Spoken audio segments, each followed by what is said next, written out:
I have many things I want to discuss with you. You know I love Mobituaries, and I like the podcast as well. And I want to talk about fairy cakes. Let's just start with that. Okay. Fairy cakes. How did you get involved with this, and what part do you play?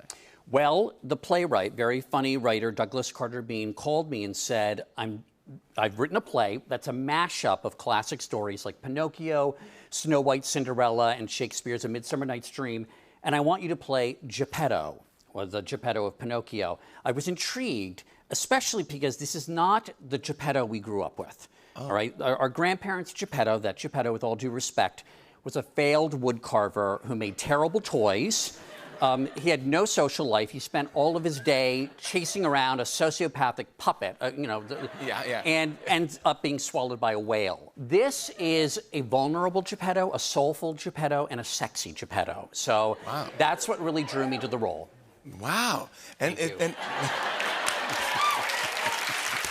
We are reclaiming Geppetto on our terms. And I also want to ask you, because always you have something very interesting every time you come on. We'll talk about something, and you collect like art history or something. So you collect some old cool things. Presidential memorabilia. Yes, you love presidential memorabilia, but you have a bust of Grover Cleveland. Yes. In your house. Well, right. So Grover Cleveland is, by far my third favorite late 19th century president. And so I had a bust of him. Don't pick favorites, but yeah. I had him in my apartment for 20 years, and then I went for CBS Sunday Morning to do a story, and I interviewed the grandson of Grover Cleveland, George Cleveland. I showed him a picture of my bust of what I thought was Grover Cleveland, and he said, "That's not my grandfather." And I felt like it felt like I was in one of those Lifetime Network movies, like, this man that you thought was a 19th century president is not who you thought he was. Yeah, this is the bust you have in your house. This is right. For Christmas, we put ornaments. Yeah, of course, you decorate it for Christmas, as one should. Yeah, it's gigantic. And I went on, and I thought, if only I could get on Antiques Roadshow. And then they did these special episodes during the pandemic, and they invited me on. And I thought, this is exactly what I need them to help me figure out. And anyway, it's not worth a lot, as in it's worth nothing. It's just a big hunk of painted plaster. But Twitter did actually a nice thing. And after watching this, a bunch of people on Twitter sort of sent in clues about who it was, people that are real history buffs. And it turns out that it is a former New York NYPD police chief named Richard Enright from the Prohibition era, who had a great reputation, kind of a badass, and so that's who is he's now my security detail, I guess. Wow. You're a big fan of him? That's fantastic. See, but I love this. All this stuff would only happen to you. I feel like you're just you're an interesting guy, but you're interested in things. Yeah, and so you go, so I want to find out what this is. But that's what I like about Mobituaries. Did this start as a podcast?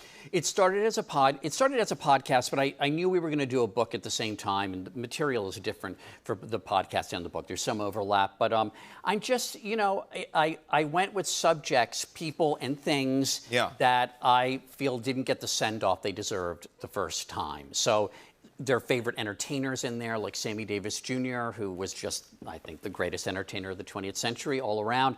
My co-author, Jonathan Greenberg, and I also did Mobituaries for sitcom characters that disappeared. There's something called the Chuck Cunningham syndrome, which you may know.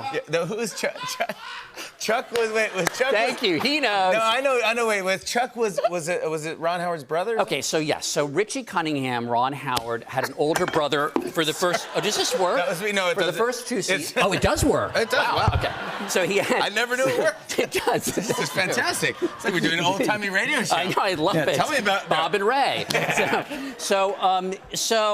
Yes, Richie Cunningham had an older brother, Chuck Cunningham, on the first few seasons of Happy Days. He was known primarily for dribbling a basketball and eating a sandwich. He didn't really do much else. No.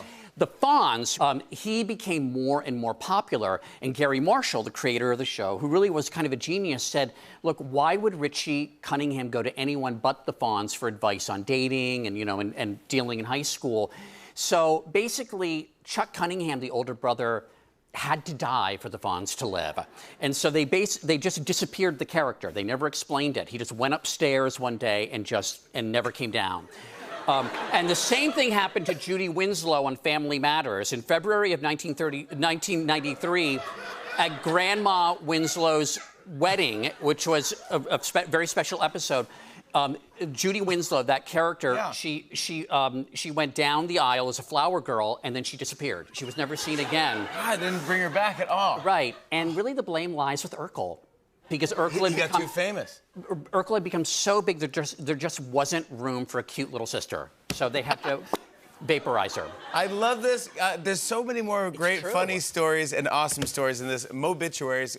Please check out this book and go check out Mo Rocca, everybody. And Fairy Cakes, running now through January 2nd at the Greenwich House Theater. Hey, hey.